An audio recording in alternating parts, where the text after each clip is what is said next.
In one of my last videos I built this Tower of SCSI POWER. So in this video we're gonna do more with this tower and explore SCSI more and external cables. Hi, my name is Victor Bart and welcome to Retro Machines. And today I have help again from my friend Brittany behind the camera with her new Panasonic S5 camera. So let's see how that goes. Autofocus works pretty good, I think. Oh, let's hope it. Yes. Otherwise I'm done with Panasonic. So we need a system with SCSI again, and I can use my compact Reliant 3000, but it's 50 kilos, it's now on the ground, it's way too heavy to lift up, and with all the rate controllers it's super slow with booting up. So I have a different plan. I have a system here which I built maybe 2 years ago on the channel, and this is this AOPE HX95 full SCSI with Windows NT and an ABIT BP6 with 2 Celerons, and the rest of the parts I kind of forget. That's so much hate. That's how you open old cases. Really? Yes. Violence. Yeah, violence. Alright. Okay, we have something very cool inside, and that is some extreme coolers. 3DFX cool on the BP6 with alpha blocks. That's quite insane setup. And the video card is a Voodoo 3000 with an Adaptec 2940 ultra wide, a 3-com network card, the 3C905TX, because this system is running Windows NT and the drivers are already in Windows NT, and a Sound Blaster 16 with an modern MIDI upgrade card. So to use this system with the external boxes, we need to disconnect the internal SCSI CD-ROM player, because we can only use 2 connectors of the 3 of the SCSI card. So we're gonna use the hard drive with the internal connector, and the rest will be here outside on the external connector. So we have here the 68 pin to 50 pin SCSI cable.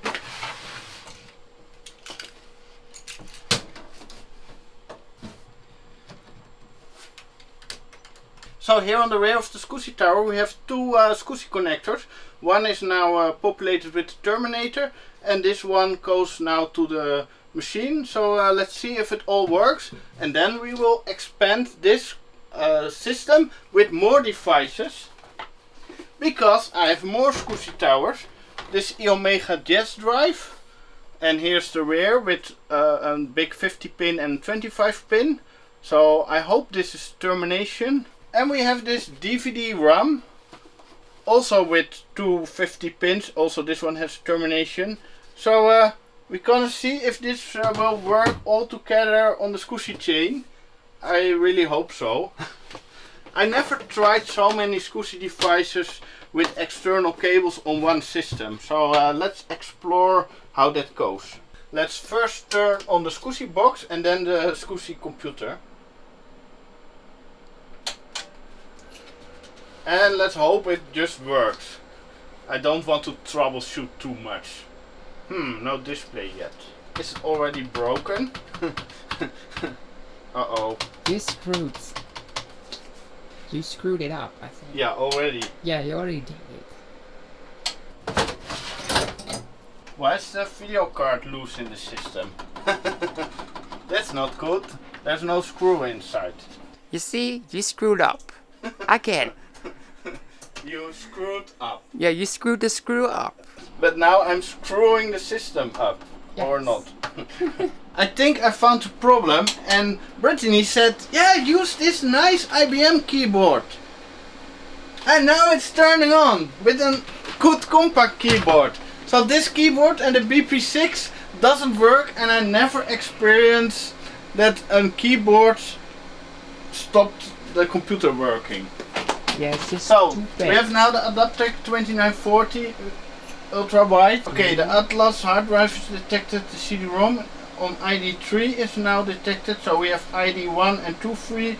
ID 4, 3, 4, 5, 6 all are detected. So let's go to Windows NT and see if it works, and then we can add more devices to the SCSI chain. 2 system processors detected and 512 megabytes of memory. Out of frequency. Oh no. I had Windows NT running on a different monitor. So this is not working right now. The fun of old computers. It's never working how you like it to. Okay, let's go to Windows NT Workstation VGA mode. And then we can lower down the resolution, reboot, and then it will work on this monitor. Okay, here's the problem. The resolution is fine for this monitor, but it was on 85 Hz because I was using a CRT monitor. So let's put it back to 60 Hz, that's safe. And we need to restart the computer because it's Windows NT 4.0, where every click you need to restart your computer. Okay, this looks better, and the password of this system is super simple. There's no password. Let's see. We have a C and a D, that's partitions on the hard drive. Then we have an E, an F, a G and an H. So let's see the E. That's Plextra Ultra Plex 40. Then the G is the middle CD-ROM player. And then we have the H. That's the last CD-ROM player. And then we have an iomega zip drive. So let's go to the zip drive. And that's also working. So the tower is working. And also the eject command works. So this setup is working with the SCSI tower with the 4 devices and the 1 internal hard drive. We can put more SCSI devices on the SCSI chain. So we have this DVD RAM and then the iomega Jazz drive. So let's first try out the DVD RAM in between the SCSI chain here and then expand it with the iomega Jazz drive and see if that works. So of course nothing is hot pluggable with SCSI, maybe only hard drives, so we need to shut down the system. But if you need to work with the cables and termination, always turn off the complete system. And here we have some really awesome SCSI cables. This short one and a little bit longer one and a very thick one. So let's first try out this one. And there's a limitation of the meters that you can use with SCSI, and from my memories it was with these kinds of cables like 3 meters. So I think we will be fine with the amount of cabling. So here on the SCSI DVD RAM we also have a terminator. So let's pull that one off. Is it stuck? I think it's on here for many years. Oh yeah, there it goes. Okay, that was pretty stuck. And here we have an ID selector. It's now on ID 3, and also on the SCSI box is something on ID 3. So let's put this on ID 1. So we don't get a conflict. And then we will take this SCSI cable and put it on the box. And it doesn't matter on which port it goes. And then another SCSI cable. This is really advanced SCSI setup. Okay, the ports on this box are probably a little bit hard to use. And now we have this end of the SCSI cable that will go to the SCSI box again. This is pretty long cable, so I hope we don't run out of cable limitations. Then we power the SCSI box here. And I never turned on this unit, so not sure if it even will work. Okay, it's now turning on. There's some lights here. Can you also open for me? Oh, it's saying busy. Is there still a DVD inside? Or, yeah, no, oh, it's with the caddies. I have some caddies somewhere. So you have to put a DVD in a in a caddy and then in the drive. But what let's kind first of invention see if is that? Not sure. And let's turn on the SCSI box again, and now this one is on, and now it's time to turn on the system. And I didn't overclock the Celeron, so they are now running on 366 MHz. SCSI adapter. Oh, it's not detected. Oh no!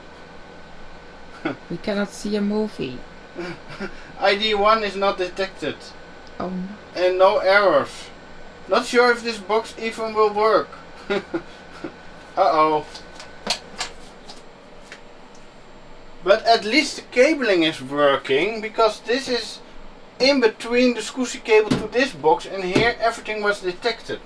Can we open this box? I have some screws here. And I hope these are the correct ones. And the warranty seal was already broken. Oh, wow. Okay, this is a really safe device. Okay, this is pretty scary. An open power supply. Let's remove the power for now. What? What are you laughing about? I'm not funny. If you lick here, you will die. Okay, let's see what we have here. Here we have the cables for the SCSI selector that goes into this block. Then we have here the SCSI cable that also goes into the device. Also the device is powered. But here there's a cable for the grounding that is loose. But where would that go? Is that extra to ground the drive, or it looks like it? Because we also have a ground cable from the power supply to the chassis. So this is double, so it's not that it is disconnected from something. It's only a little bit scary that there's a ground connection floating around. I don't see anything that is defective or strange. But now also not turning on like the first time.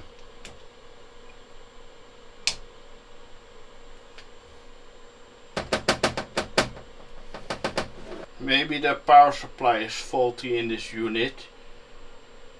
Because if it's faulty, the external SCSI cable will still function. Okay, it's now turning on. So the power supply is not working as it should. I think I found the most simple solution. I will just use all these Molexes, they are pretty long, to power this unit out of this computer. Maybe they should make like one connection that has data and power in one. They should call it like maybe USB? Maybe? That would be super handy. I really hate cheap Molexes. The connector is so bad. Yeah, it looks like it's working now. So let's power on this box again. Then the computer. The unit now looks like it's working. Let's see the SCSI adapter. Toshiba 1, 2, 3, 4, 5 DVD. Why is it using 5 IDs? Huh? iomega SIP 8, SCSI ID. iomega SIP is ID 6, of course. Then ID 8. What? Yeah, there's something wrong with this unit. And it's now doing nothing. No DVDs? No, no DVDs yet. So I removed this box from the SCSI chain. Let's put a termination back on. So we're now only gonna test this DVD RAM unit. ID 1, 2, 3, 4, 5, 6 DVD RAM.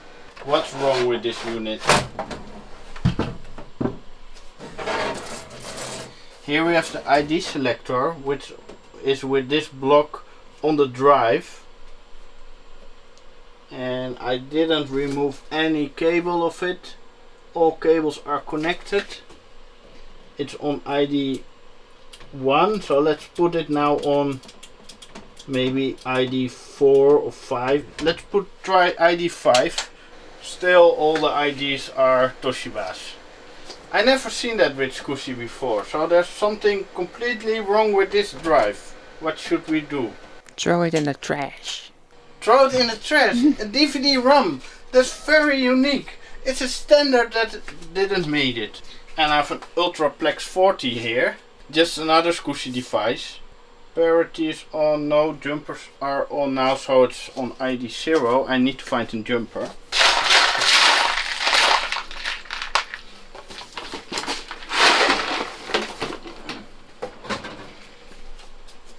So we're gonna put a jumper on, I think this is ID 1. ID 0 the hard drive, ID 1 the plexor. The ROM player is working and the DVD is just, I don't know.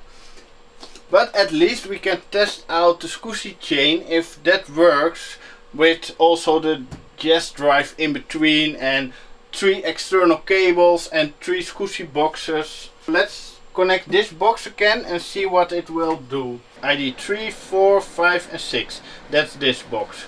So that is how it should work. So this setup is now working. I think it's now time to put also the iomega JAS drive in between.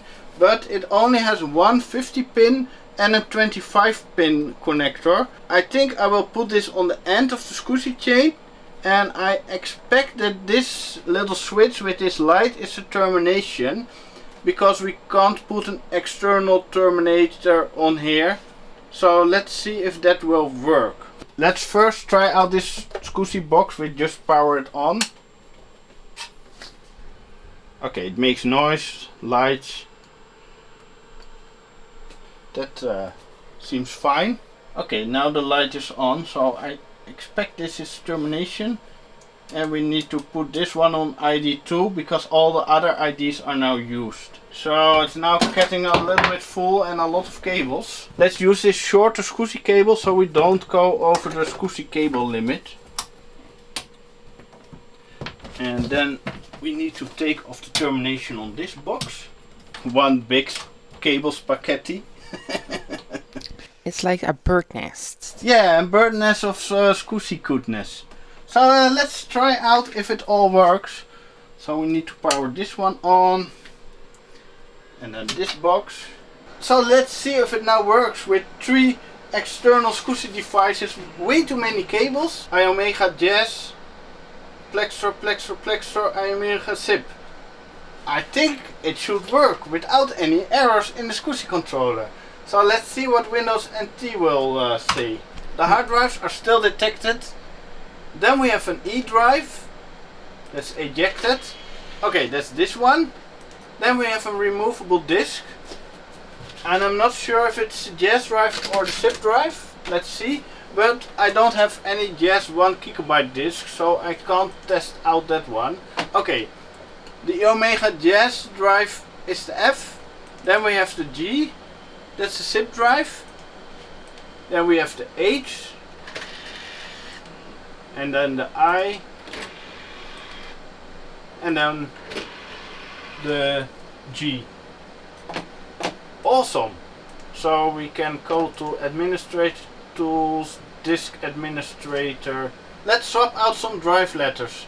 So the hard drives are C and D. CD-ROM 0 is E, CD-ROM 1 is H, but I want to have that F. Oh, F is in use by this one and I can't change it. So this is a bad plan and it's not going to work. Assign drive letter. Oh, no, this is not going to work because I don't have a disk to mount. SCSI is pretty cool and not that hard to use. Only you need to set the IDs and termination and good cables, etc, etc. But I really don't like that this box is broken. So yeah, I probably will have Dave checking out why it's broken. So We can watch DVD. Oh, you want to watch a DVD on Windows NT? Yes, like this one. That one? Well, I don't really know why I have this here. Maybe it was free in the supermarket. So let's take this box apart with the drives. Maybe we can do a quick inspection why it's not working. Okay, we can't see anything because it's a closed sealed unit. So I will bring this one to Dave so we can check it out by him. and the SCSI cable looks fine and also passes through the SCSI signals to the other devices without a problem. I'm trying to fix the DVD-ROM. I tried the power supply and I think the switch is not that good, and when I measure it, it gives the 12 and the 5 volt, but the drive is still not working. So I can't repair that, and I had repaired like the ID settings, and I put a little cable in a different position and it seemed working, but it's now not working again, and there's now a cable loose. I need to solder, and they are very thin cables and I don't want to do that. So what I'm gonna do is remove this block for the ID settings, and I have a jumper here, and I will just put it on ID 1 so we can just use the device without setting the jumpers.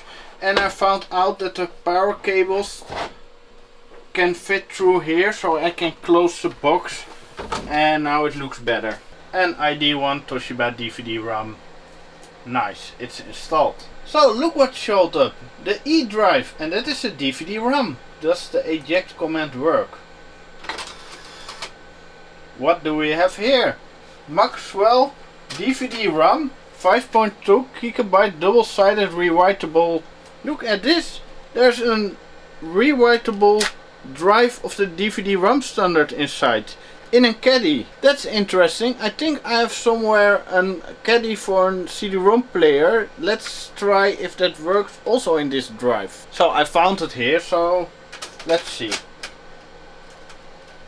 Oh, it doesn't fit. Oh, there are some slots here and not here. That's why it doesn't fit. So we can't read anything else than this one from it, but this disk is empty. E is not accessible, so there's no data on the drive.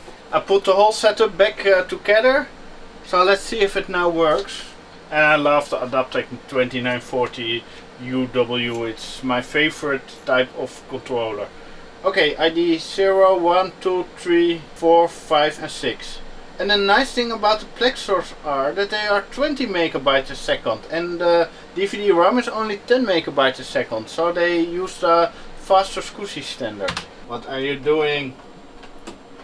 The bloopers. No bloopers. Yes, the I'm blue. trying to fix this stupid DVD-ROM that is not showing up in Windows NT, but is showing up in the SCSI BIOS and works as a single device, but not together, and it's just frustrating, this stupid device. Yeah, but But what? why do you have it?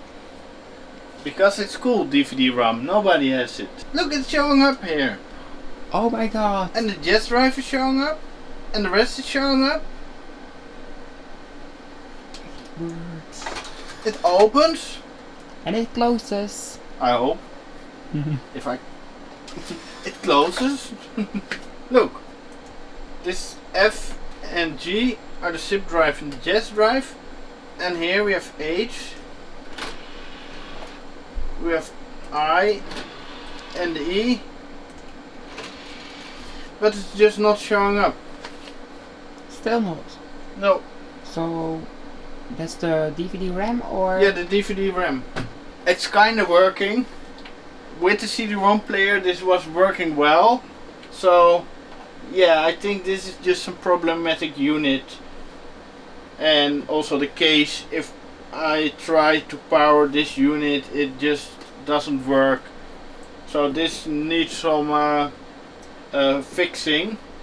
So I probably need to find other SCSI devices and make just a big chain of SCSI devices, or another tower of 2 bays, or tower of the 8 bays, and then just fill it up. And we have a super big cable spaghetti, which is working fine, because this unit is it's the first unit in the cable. So the cable from this one goes into here, into here, into here, and this unit is just working. So yeah, I'm not sure why this is so problematic. Probably the drive is just faulty.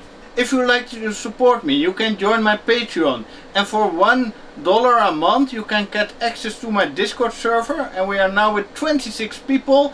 It's an awesome community. We are already talking about LAN parties when it is possible again here in the Netherlands. So if you want to help me with that in the Netherlands, you can also join the Patreon and the Discord, so we can get some things going. And you can use my Amazon affiliated links. Thanks for watching. Hi, it's Brittany here. Look what I've got. You need to install Linux on this machine, cause it's much better. It works.